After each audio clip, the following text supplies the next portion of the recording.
India சுதந்திரம் அடைவதற்கு முன்பாக 1938 நமது பொன்மனச்செம்மல் புரட்சி தலைவர் எம்ஜிஆர் அவர்கள் நடித்த மாயா மச்சேந்திரா திரைப்படத்தினுடைய படப்பிடிப்பு கல்கத்தாவில் நடைபெறுகிறது. படப்பிடிப்பு முடிந்ததற்கு பிறகு ரொனால்டு கால்மேன் நடித்த இஃப் ஐ வேர் கிங் என்கின்ற திரைப்படம் கல்கத்தாவில் ஓடிக்கொண்டிருக்கிறது. அதை நமது பொன்மனச்செம்மல் புரட்சி தலைவர் சென்று பார்க்கிறார். அந்த படத்தினுடைய கரு என்னவென்றால், மக்கள் பசிப்பினியால் வாடுகிறார்கள், எந்தவித வளர்ச்சியும் கிடையாது. அப்போது அந்த படத்தினுடைய கதாநாயகன் அவன் சொல்கிறான், இஃப் ஐ வேர் கிங், நான் அரசனானால் பசிப்பினியால் வாடுகின்றவர்களை நான் செழுமையாக அவருடைய வாழ்க்கை தரத்தை உயர்த்துவதற்கு பல்வேறுபட்ட திட்டங்களை கொண்டு வருவேன் என்று அந்த படத்தின் மூலமாக அந்த கதாபாத்திரம் அப்படி அமைக்கப்பட்டிருக்கும்.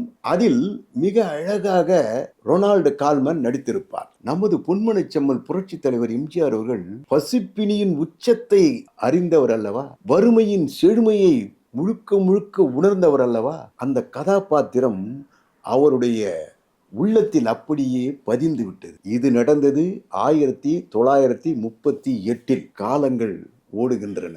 நான் அரசனானால் அப்படின்னு அந்த ரொனால்டு கால்மேன் நடித்த அந்த படத்தினுடைய அந்த இன்ஸ்பிரேஷன் நமது பொன்மனச்செம்மலுடைய மனதில் ஆழ பதிந்து விட்டதனுடைய எதிரொலிதான் 1958 நாடோடி மன்னனாக வெளியானது. அந்த நாடோடி மன்னனில் 2 கதாபாத்திரங்களில் நமது பொன்மனச்செம்மல் புரட்சி தலைவர் பட்டைய கிளப்பியிருப்பார், நாடோடியாகவும் மன்னனாகவும். அந்த படத்தில் நாட்டினுடைய சீரமைப்பிற்காக என்னென்ன திட்டங்களை கொண்டு வரலாம் என்பதை அலசியிருப்பார் நமது பொன்மனச்செம்மல் புரட்சி தலைவர் எம்ஜிஆர் அவர்கள்.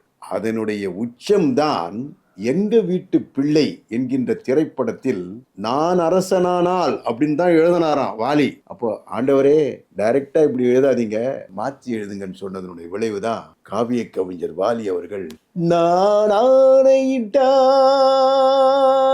அதாவது நான் அரசனானால் என்பதை விட வீரியம் பொருந்திய வார்த்தையாக, வீரியம் பொருந்திய பாடலாக அமைந்ததுதான் நான் ஆணையிட்டால் அது நடந்து விட்டால். பார்த்தீர்களா? அதில் இங்கு ஏழைய பாருங்க, ஊமைகள், இங்கு ஊமைகள் ஏங்கவும் உண்மைகள் தூங்கவும் நானா பார்த்திருப்பேன்.